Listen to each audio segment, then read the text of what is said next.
모두 합장하시기 바랍니다. 행복 시작 불행 끝. 행복 시작 불행 끝. 성공 시작 실패 끝. 성공 시작 실패 끝. 신의 행정에 오심을 환영합니다. 아미타불. 요즘에 이제 기초교리 공부를 하는데, 기초교리 공부를 하는 이유는 두 가지가 있는데, 하나는 여러분들이 현실적으로 소원 성취를 잘해서 편안하고 즐거운 생활을 하기 위해서, 또 하나는 더 나아가서 남들도 나처럼 행복하고 성공하게 만들기 위한 보리심을 내기 위해서, 이 두 가지 이유로 여러분들이 기초교리를 공부하는데, 지난주에는 그 삼귀에 대해서 공부를 했어요.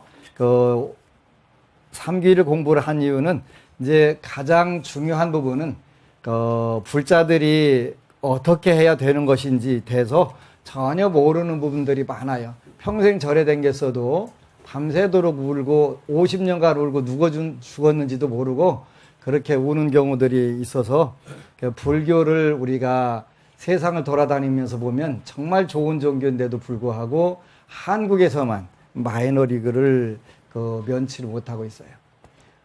네팔에 사는 어느 스님께서 그런 90세 된 림포체께서 그런 말씀을 하셨더라고요. 인도와 네팔은 아직 부처님 축복을 받을 준비가 안 돼 있는 나라라고. 그런데 중국, 그다음에 중국 계통의 모든 나라들은 이미 부처님의 축복을 받은 나라라고 그런 이야기를 해요. 며칠 전에 중국 감숙성, 만리장성 끝에가 있는 곳이 감숙성인데, 거기에 난주라고 하는 성의 수도가 있어요. 거기에 마침 인연이 있는 스님이 계셔서 시내 한가운데에다가 5,000평의 땅에 2,000평짜리 포교당을, 조그마한 포교당을 하나 진다고 해서 가서 봤더니 안 작더라고, 우리로 볼 때는요. 근데 이제 1년 1개월 만에 지었다고 하는데, 우리나라 돈으로 40억 정도 들었는데, 100위안도 없이 시작을 했대요. 100위안도 없이 시작을 했는데, 40억 불사를 잘 해서 축하를 해주고 왔는데, 마침 좋은 법문 한 구절 있으면 해달라 그래서 이제 해드리고 왔는데, 바로 이제 새로 진 포교당 개원 법회를 하면서 또 수륙제를 지내면서 공승법회라고 하는 걸 하더라고요. 스님들을 한 1,000명 모셔다가 점심 공양 대접하고, 빨간 봉투는 돈이 들은 것인데 그것도 하나씩 주시고 그러더라고요. 그래서 그걸 공승법회라고 그래요. 근데 마침 그 공승법회에 대만의 어느 고등학교 이사장 하시는 거사님이 한 분 오셔가지고, 또 그분이 스님들께 공양을 올리더라고요. 근데 본인은 전 세계 공승법회가 있는 곳은 어디든지 찾아다녀가면서 한데, 그래서 금생에 약 30만 명 스님께 공양을 올렸다고 하더라고요. 그래서 이제 그런 모습을 보면서 정말 중국 불자들은 안 잘 살 수가 없겠다 하는 생각을 했어요. 수륙제를 지내서 조상 천도, 유주무주 고운들 천도를 하고, 또 살아있는 불자들이 불법성 삼보에 공양을 올려서 그 복력을 기르고, 그렇게 하니까 당연히 잘 살겠다 하는 생각을 해가면서 이미 발복을 했고, 또 앞으로도 더 크게 발복할 그런 불자들이 많이 사는구나 하는 생각을 해봤어요. 오늘은 어느 법우님이 오셔가지고, 아드님이 학생 시절에 조계사 학생회 청년회를 다녔는데 결혼하고 나서 절에 안 나간대요. 이게 왜 그럴까 그런 생각을 해보니까, 주로 이제 대불련도 마찬가지고 청년회도 마찬가지고 법회 끝나면 전부 뒤풀이를 해요. 나이 먹은 거사림회도 마찬가지예요. 주로 곡차라고 해가면서 술집에 가서 고기 구워놓고 술 먹는 거예요. 그러면 그건 불교가 아닌 거예요. 그래서 오늘은 여러분들하고 옥에 대해서 다시 공부를 해요. 옥계, 팔간제계, 보살계, 이 부분에 대해서 여러분들은 공부를 할 거예요. 여러분들이 불자다라고 하면은 불자로서의 위를 표시해야 돼요. 나는 불자다 그러면 여러분들이 불자 뭘로 표할 거냐? 그래서 이제 여러분들이 3규의 5개를 받게 되면 대만이나 중국 모든 불자들은 반드시 합장주를 걸거나 불교 만자라든가 이런 목걸이를 걸어요. 원래 염주는 여러분 제가 불자는 몸에 못 걸게 해요. 대만 불교에서는, 중국 불교에서는 못하게 해요. 그래서 못하게 하는데, 그 대신에 불교 만자라든가 옴자 목걸이 아니면 합장주 반드시 하기가 외형적으로 불자다라고 하는 것을 표현하는 거예요. 90년대에는 공항에서 웬만한 거 걸리면 그냥 오미토포 그러면 통과시키는 거예요. 통과시켜줘. 전부 거의 다 불자니까, 대만 같은 경우는 90%의 불자니까 공항에서 무슨 형사상, 민사상 문제만 아니면 그냥 통과시켜주는 거예요. 이게 외형적으로는 내가 3규의 5개를 받은 불자입니다 라고 하는 표시를 반드시 하게 되고, 또 본인이 실천하는데 5개를 지키려고 노력을 하는 거예요.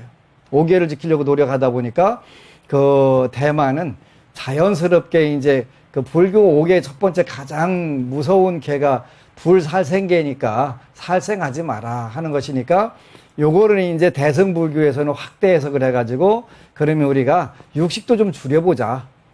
채식으로 많이 돌리자. 그래가지고, 오늘날 난주, 천수, 중국 곳곳에 대만 불자들이 채식 식당을 운영을 하더라고요. 처음에는 당연히 안 되죠. 왜 그러냐면, 얼마 전에 난주 보훈사업 보정 스님이 아직 중국에서는 채식이 안 먹혀 들어가 그런 얘기를 하더라고요. 왜 그러냐 했더니 1년에 한두 번씩 고기만 보다가 이제 조금 경제 상황이 좋아져 가지고 고기만 보려고 하는데 채식하라고 하면 말 듣겠냐? 안 듣는다는 거지.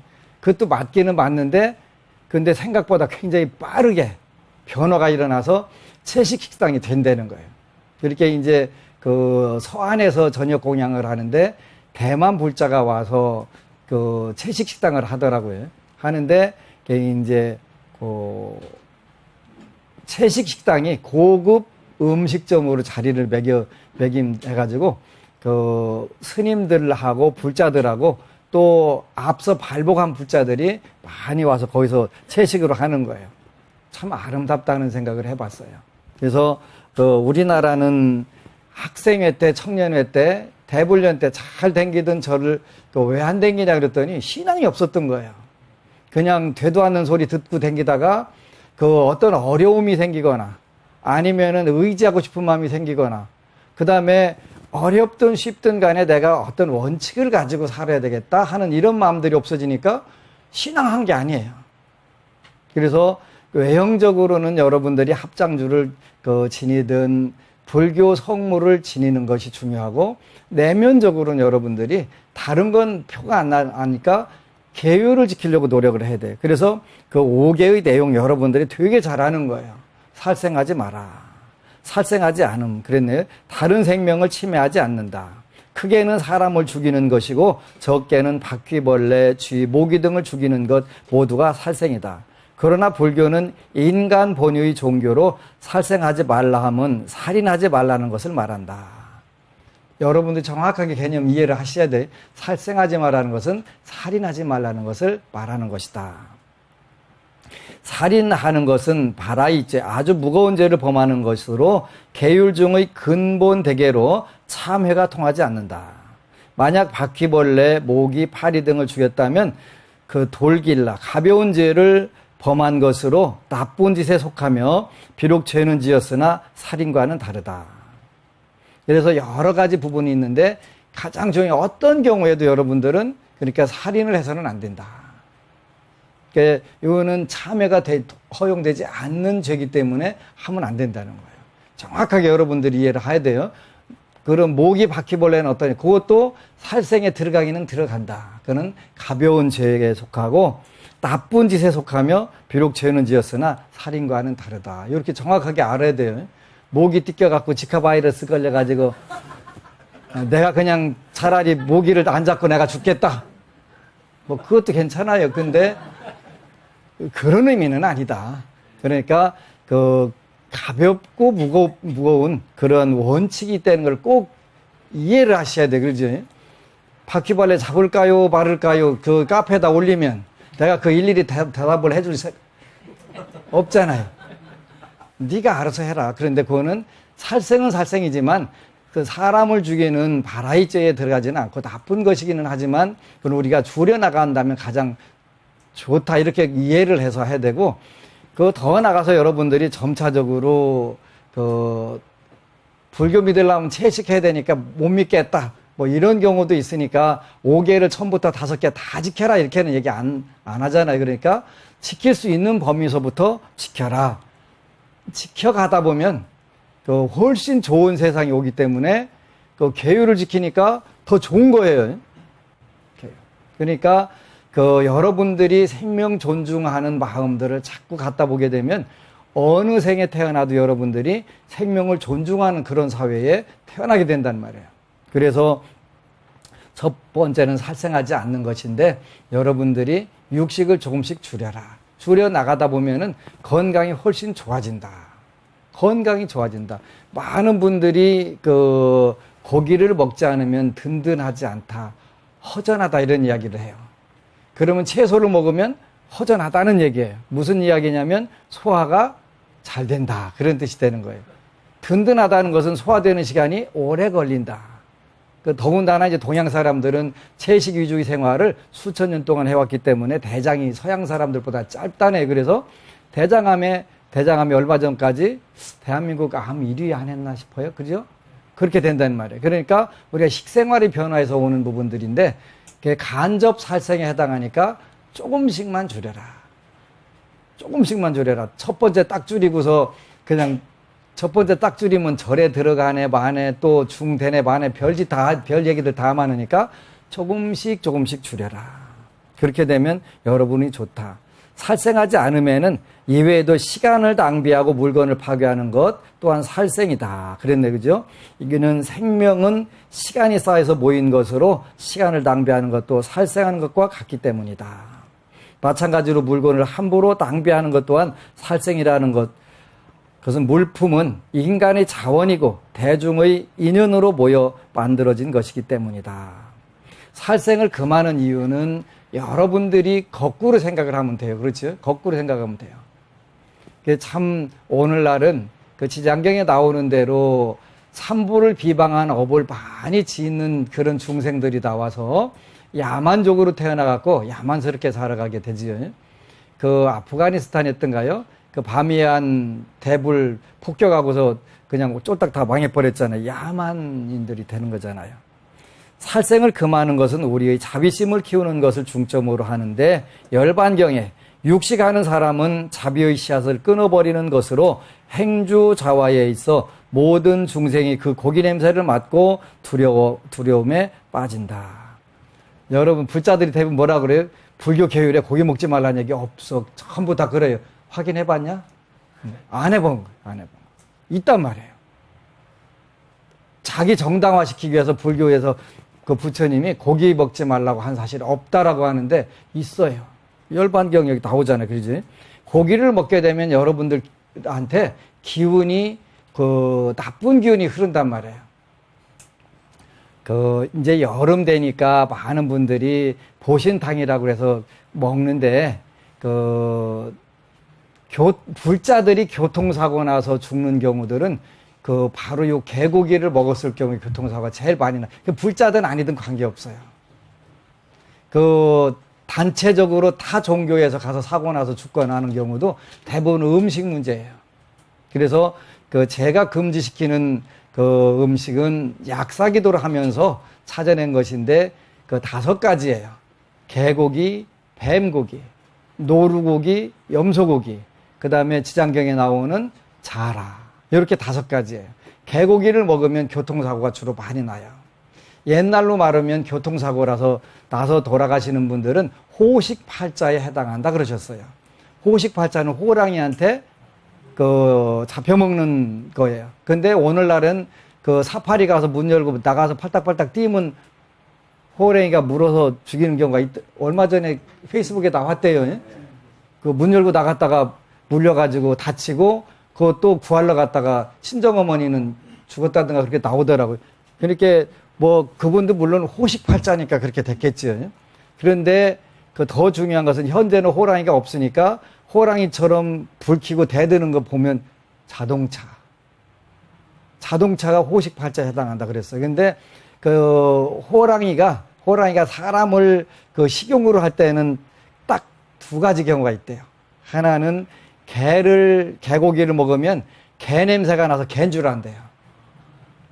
그래서 되고, 하나는 호랑이가 아주 미치도록 배고파갖고 헷가닥 돌았을 때, 새끼가 나서 먹일 게 없는데 돌았을 때 그때만 사람을 해친대요. 그때도 잘 해치지 않는데 개고기를 먹으면 개고기 냄새가 풍겨서 자연스럽게 개인 줄 알고 사람을 해친다는 거예요. 그런데 오늘날 호랑이가 없으니까 그 호랑이 대신 자동차가 그 대행을 한다 이렇게 이야기를 하더라고요. 맞는 거예요. 근데 옛날에 한 20년 전에 논산에 항공학교가 있는데 비행기가 그 헬리콥터가 떨어졌다고 그래서 딱 보니까 그 두 분이 타종교인이더라고요. 개고기 먹고 탄 거예요. 비행기도 떨어져요. 그래서 여러분들은 일단 불자들이 교통사고를 크게 당해서 생명이 위협받거나 받았다면 그거는 개고기하고 관련된 거예요. 볼 것도 없어요. 제가 26년 동안 전부 다 그 불자들 자녀들한테도 너 개고기 먹고 돌았지? 그러면 예 하거든요. 아무리 많이 돌아도 그것만 보여요. 그만큼 나쁘다는 거예요. 그래서 여기 보면은 육시가 하는 사람은 자비의 씨앗을 끊어버리는 것으로 우리가 행주자와 다니고 머물고 앉고 눕음에 있어서 모든 중생이 그 고기 냄새를 맡고 두려움에 빠진다. 그러니까 그 냄새를 먹은 걸 안단 말이에요. 부처님께서 특별히 건드리지 말려고 한 음식들이 있는데 코브라라든가 독사, 사자호랑이, 맹금, 맹수 이런 것들 건드리면은 그게 자기 종족을 해친 걸 냄새를 안 돼요. 그래서 경전에 나와요. 불교 경전에 이렇게 나와요. 그래서 그걸 하게 되면 반드시 와서 보복을 한다네요. 그런데 만약에 스님들이 숲속에서 혼자 명상을 하거나 할 때 그런 공격받으면 꼼짝 못 하잖아요. 그래서 먹지 말라는 음식들이 정확하게 있어요.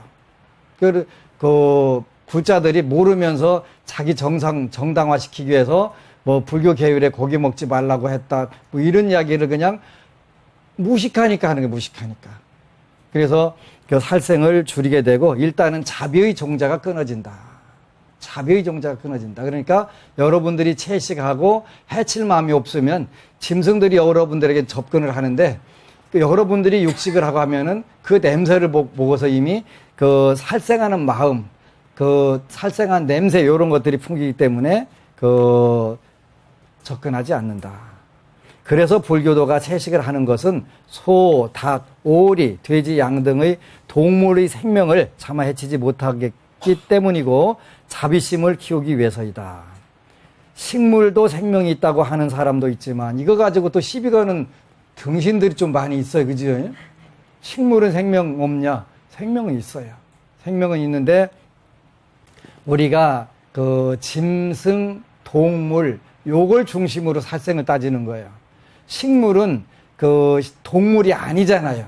우리가 짐승, 동물 여기 부분에 살생에 해당하는 거예요. 그게 아닌 거가 되면 식물은 환경에 들어가는 거예요. 환경에. 그래서 우리가 요즘은 물론 그걸 확대해가지고 호생, 환보 이렇게 표현해요. 호생이라고 하는 생명을 보호하는 거고 환경 보호도 들어가는데 식물은 원칙적으로 짐승에 들어가지 않는다. 동물에 들어가지 않는다. 꼭 기억을 해야 돼요. 불교에서는 동물은 심식의 반응이 있고 식물은 단지 물리적 반응이 있을 뿐이라 여기기 때문에 채식은 살생이 아니라고 부처님께서 말씀하셨다. 남방불교 가면은 고기 먹는다. 그 얘기를 해요. 그죠? 그거는 남방불교는 절에서 해먹는 게 아니라 걸식이에요. 걸식이기 때문에 주는 대로 먹는 게 원칙인 거예요. 그런데 지금은 그렇다고 해서 거기 고기 재다가 스님들 지나가는데 안 드려요. 안 드려요. 그러니까 지금은 거기도 전부 채식으로 거의 드려요. 그리고 티벳 같은 경우 티벳 스님들은 고기 먹는다 이야기를 하는데 고기 드시는 경우가 있대요. 그러니까 먹을 게 없으니까 야크가 죽어서 죽으면 육포를 떠났다가 채식을 식용으로 하는 경우가 있대요. 그런데 인도 와가지고 먹거리가 있을 경우에는 안 드신대요. 안 드신대요. 그래서 오해를 안 하셨으면 좋겠어요. 근데 여러분들에게 반드시 채식해야 된다라는 뜻은 아니에요. 채식을 하면 훨씬 좋다. 그러니까 이제 우리가 윤회를 하면서 여러분들이 동물로 축생으로 갈 확률들은 일단은 낮아요. 왜 그러냐면 이미 삼귀를 했고 또 지장경을 읽고 연보를 한 공덕이 있기 때문에 축생으로 될 확률들은 거의 없지만 그래도 우리가 좋은 여건 때 좋은 복을 지어놓는 필요는 있다. 그래서 채식을 드리고 육식을 줄여라 이렇게 표현을 하는 거예요.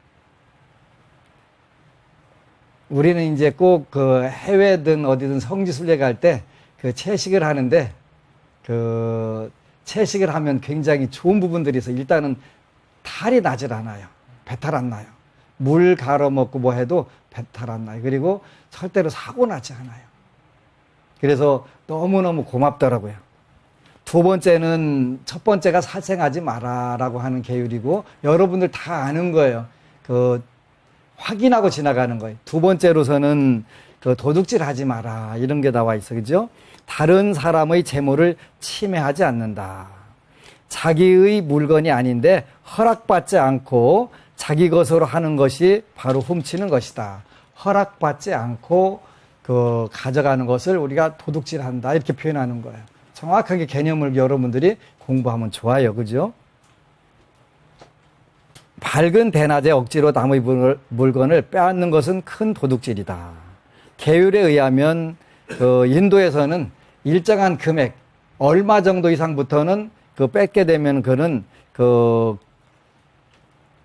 도둑 근본 대계를 범한 것이다 라고 되어 있는데 인도로는 옛날에 오전이었대. 화폐 단위였는데 그러니까 작은 돈도 함부로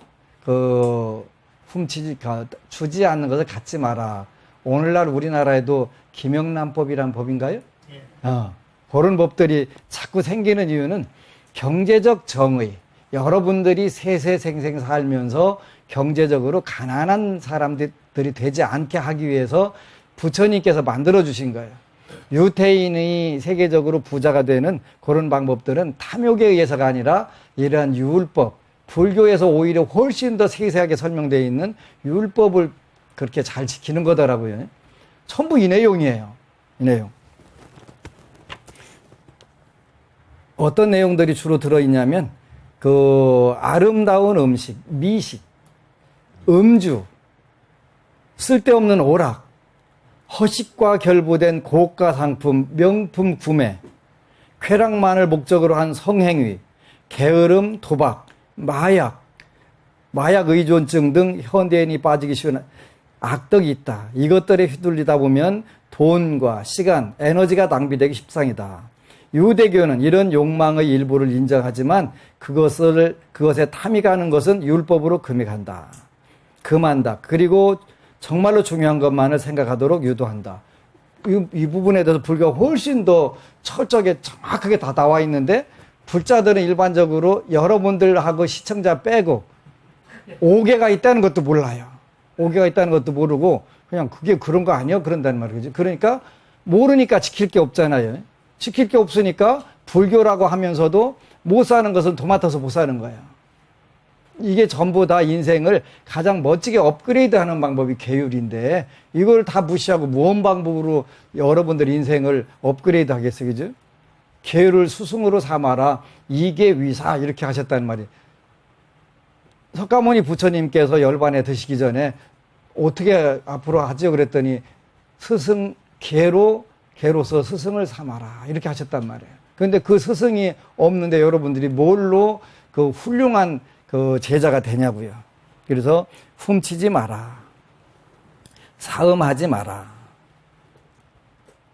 사음이라 함은 합법적인 부부관계 이외의 남녀간 애욕행위를 말한다. 예를 들면 강간, 이중결혼, 꾀어냄, 인신매매, 가정파괴, 매춘, 강제로 남을 매춘하게 하여 사회 풍기를 문란시키는 행위 등 모두가 다 사음계를 범한 것이다. 이거 잘 기억하셔야 돼요. 이런 것을 우리가 불사음이라고 하는구나 이렇게 정확하게 알으셔야 돼요. 여러분들 모르게 생겼으면 이 책의 안 받으신 분들은 한 번씩 드리고 시청자에게는 구입하시도록 하시고 하겠습니다. 그래서 합법적 부부 관계가 아닌 거. 오늘날 이것 때문에 폐가 망신하는 사람들 얼마나 많아요. 그러죠? 굉장히 많아요. 이렇게 정확하게 나와 있으니까 우리가 부처님 말씀에 이런 거 있으니까 우리 지키려고 노력하자. 이렇게 하게 되면은 여러분들이 행복해지는 거예요. 그리고 여러분들이 잘 나가다가 등신 안 되는 방법. 이런 방법이에요. 그지? 우리 사회에 얼마나 큰 문제, 그러지. 괜히 남의 치마 속은 왜 사진 찍어? 그러다가 망신당해갖고 그냥 취직도 안 되고. 그런 경우도 많잖아, 그지? 아니, 그 다리나 똑같이 뭐 남의 다리 찍어서 뭐 할 거요? 이런 가치관이 안 서 있기 때문에 그런 거예요. 가치관이 안 서 있기 때문에. 그러니까 여러분들이 자녀들에게, 야, 불교에는 이런 계율이 있어. 너를 괴롭히려고 하는 게 아니라 네가 네 인생에서 가장 행복하게 잘 사는 방법이야. 이렇게 하게 되면은 요즘 젊은이들은 참 재미있어요. 너는 33살에 결혼하면 참 잘 살겠다 그랬더니 그 전에 아무리 좋은 조건이 나와도 나 스님이 33살에 결혼하라고 그래서 그때 할 거예요. 자기한테 좋다는 거는 죽어라고 들어요. 그러니까 제가 여러분들에게 좋은 방법 가르쳐 드리는 거예요. 여러분들이 자녀들에게 2번 얘기하면은요, 말 안 들어요. 딱 한 번만 얘기하면 돼. 너 스님이 이렇게 하면 잘 산다더라 그러면요, 그거는 죽어라고 지켜요. 2번 얘기하면은 잔소리라고 안 지켜요. 딱 한 번만 하고서 그냥 그때는 지켜봐 주는 거예요. 그래서 사음하지 않는 것은 이런 것이다. 그 다음에 4번째는 거짓말하지 않음. 거짓말이란 허망하여 사실이 아닌 말을 하는 것으로 이간질하는 것, 사람에게 상처를 주는 악독한 말, 사실이 아닌 말로 속이는 것, 아첨하는 간사한 말을 포함한다. 거짓말은 그 성질에 따라 큰 거짓말, 작은 거짓말, 방편 거짓말 3개로 나눈다. 그랬어요. 그래서 하얀 거짓말, 검은 거짓말, 방편 거짓말. 방편 여러분들이 잘 활용해야 돼요. 그죠? 방편은 잘 활용해야 돼요. 그래서 깨닫지 못한 사람이 깨달았다고 하거나, 신통력을 얻지 못했으면서 신통력을 얻었다고 말하거나, 우리 부자들 중에 요거는 제일 큰 업이 되는 거예요. 그러니까 부처님 법에 대해서 다 아는 척 하는 거. 불교 교리책도 하나도 안 읽었으면서 저한테 와서, 스님, 스님 뭐 연불 하는 중이겠습니까? 저한테 와서 그런 분이 있더라고요. 지금 같으면 이빨 안 남지. 내가 싹 뽑아놓지. 뭘 한다고 그 불교 교리책 하나도 안 했으면서 그거는 대망어쩌에 들어가는 거예요. 제일 큰 업이 되는 거예요. 뭘 불교에서 깨달았다는 거야. 깨달아야지 무슨 중이 연불합니까? 그러는 거, 그지? 뭘 깨달았다는 거예요? 그래서 여러분들이 불교 공부 안 하고 한 것처럼 하고 또 다 제대로 공부도 하지 않았으면서 한 척 하는 것은 요거는 아주 큰 업이 되는 거예요. 거짓말 중에 제일 큰 업인데, 얼마 전에 그 한국 빨리어 연구소장 하는 스님이 기고를 하셨더라고요. 신문에다가. 내용이 뭐냐고, 제발 무식하면 좀 가만히 있어라. 동국대학교 불교학과 1학년만 지나도 이렇게 무식한 얘기는 안 한다. 그리고 댓글 함부로 달지 마라. 불교 비읍자도 공부 안 했으면서 누가 쓴 에세이 책 하나 읽고서 무소유해야 된다고 박박 이기고 댕기거나, 불교는 다 마음 비우고 놓는 거라거나 박박 이기고 댕기거나, 뭘 공부를 했어야지, 그러지? 아는 게 없으면 모르는 게 없다. 아는 게 없으면 모르는 게 없는 거예요. 그러니까 공부를 안 했으니까 모르는 게 없지. 그래서 아무나 데리고 와서 대는 거예요. 본인이 큰 도를 깨달았다고. 뭔 도를 깨달어? 사는 모습 보면 아니 오시던데. 도를 깨달았으면 무아에 철저해서 보리심을 실천해야 되는 거예요. 오로지 관세음보살, 지장보살처럼 살 때 그때 크게 깨달은 것이지, 지하가림도 묻으면서 무슨 뭘 깨달았다는 거예요. 그리고 지하가림도 못하는 사람은 깨달은 사람이 아니에요. 부처님께서 말씀하셨는데, 그리고 의식 수준이 높아져가지고 그 깨닫게 되면 저절로 의식주 같은 경우는 해결 안 되는 경우가 없는 거예요. 안 되는 게 없는 거예요. 그렇기 때문에 그 함부로 망발을 하게 댕기면 안 된다. 이렇게 깨닫지 못하는 것을 깨달았다고 하고 얻지 못하는 것을 얻었다고 하는 것은 큰 거짓말의 행에 속한 거다. 작은 거짓말. 그렇게 불교에 대해서 함부로 깨달았다든가 뭐 도통했다든가 신통력을 얻었다든가 참 안타까운 분들이 많아요.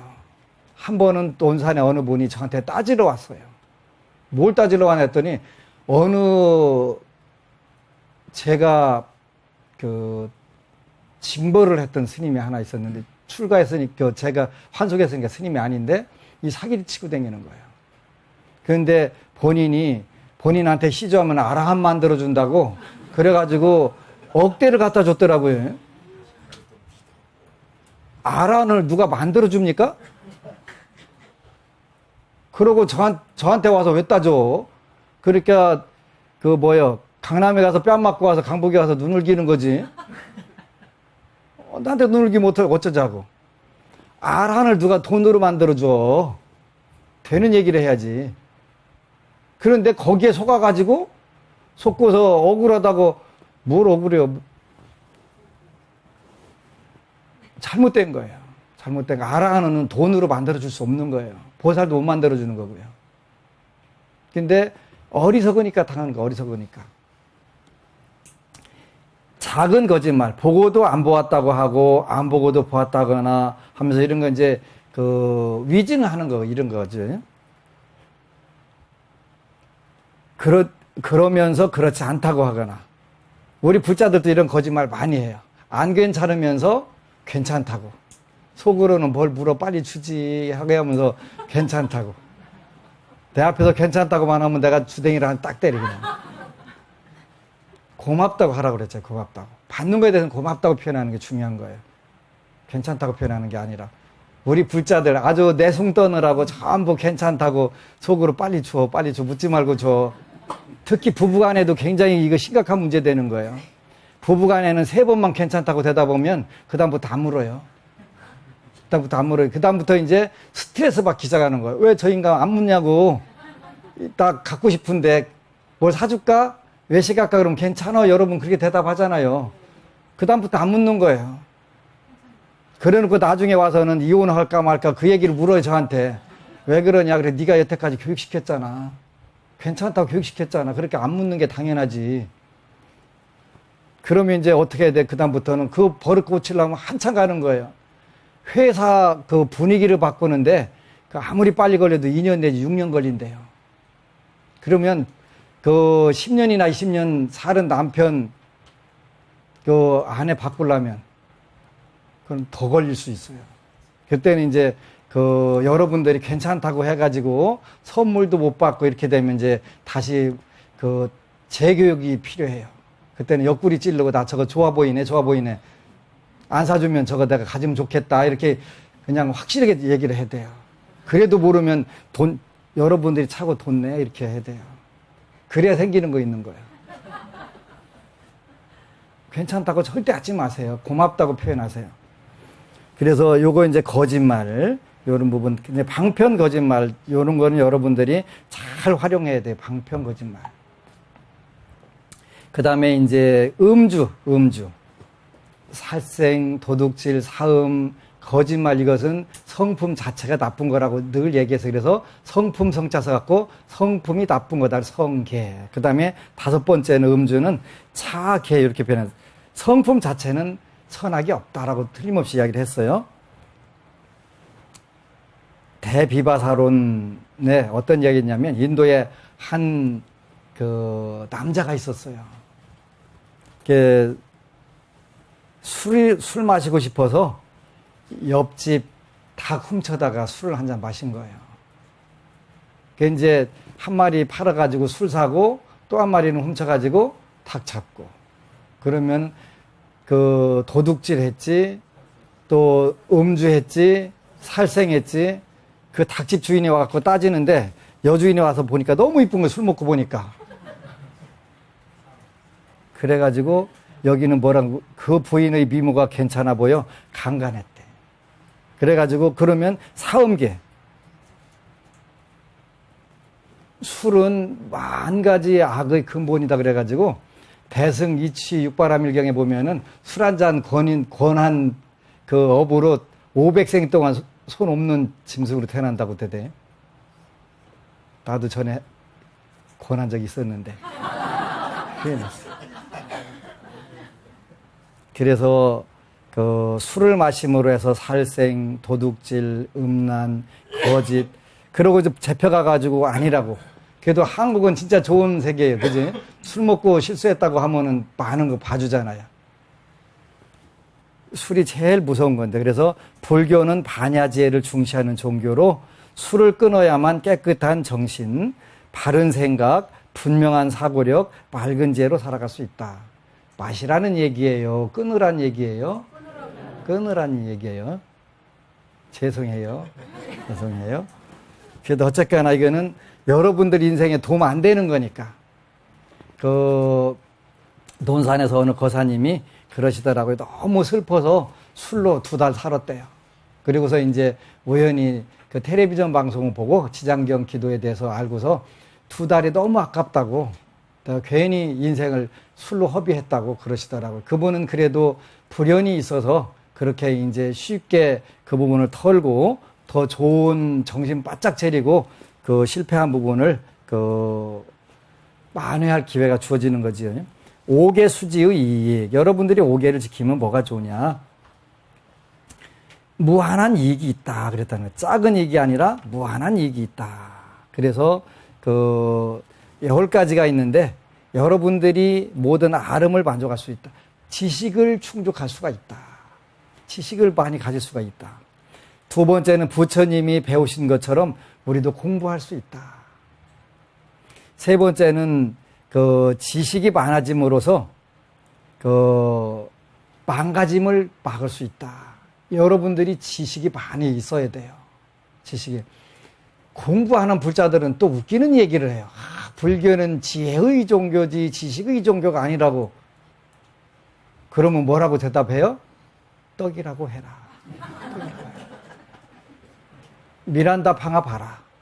모든 지혜는 지식으로부터 나온다. 그러셨단 말이에요. 모든 지혜는 지식으로부터 나온다. 지식이 있으면서 지혜가 없는 사람은 있지만 그 지식이 없으면서 지혜 있는 사람은 없다. 지식이 근본이 되기 때문에 그런 거예요. 그 살생하지 마라, 도둑질하지 마라. 살생이라고 하는 것은 여러분들이 그 언제든지 계율은 그 돌려서 생각을 하라고 그랬지요. 그 여러분들보다 우리보다 훨씬 그 강한 짐승들이 있어가지고 우리 잡아다가 그 여기는 목살이라서 맛있고 여기는 뱃살이라서 맛있고 해가면서 한다고 생각하면 고기맛 생기겠어요? 저는 아주 고기만 보면 비린내가 나가지고 그 생각이 딱 나면서 비린내가 나는 거. 그러니까 절대로 맛이 없더만요. 입에 안 들어가지더만요. 거꾸로 생각하는 거예요. 도둑질 하는 거 여러분들이 사기당하고 도둑질 당했다고 생각해보면 속쓰리만 안 하면 되는 거예요. 그러죠? 우리가 안 하는 거, 우리 먼저 안 하는 거예요. 사음도 마찬가지. 거짓말도 마찬가지. 전부 다. 그래서 바꿔서 생각하게 되면 여러분들이 그 5개를 잘 지키면 인간 세계에 태어나서 높은 인간으로 태어난다. 존귀한 인간으로 태어난다고 그랬으니까 이미 여러분들이 존귀한 인간으로 많이 태어나서 금생 잘 살았으니까 다음 생도 더 좋은, 더 사회적으로 명망과 인품과 또 존경을 받을 수 있는 그런 불자들이 되는 방법은 바로 5개에 들어있다. 왜 5개를 그렇게 강조를 하냐? 한국 불자들이 계율을 안 지키기 때문에 그러는 거예요. 불자로서의 자부심이 없는 이유는 계율을 지키지 않기 때문에 불자로서 자부심이 안 생기는 거예요. 이제는 여러분들이 5가지를 전부 다 지키지 못하더라도 1개라도 제일 쉬운 거 하나씩 할 수 있잖아요. 여러분들이 살인할 일은 평생에 없을 거예요. 없을 거예요. 그러나 그 거짓말, 사음, 그 도둑질, 술, 요 부분은 여러분들이 어길 수 있는 부분들이 많이 있어요. 이때 나는 부처님께서 이리 말씀하셨으니까 이 부분은 내가 안 할 거야. 여러분들이 그 원칙을 가지고 산다면 정말 인생이 아름다워질 거예요. 그래서 꼭 불자로서 하나는 수계를 하게 되면은 합장주라든가 불교 성물을 몸에 지니고, 하나는 계율을 통해서 여러분들이 그 불자로서의 자부심을 갖는 그런 새로운 거듭남, 이 거듭남이 되시기를 축원합니다. 아미타불. 그리고 여러분 사랑합니다.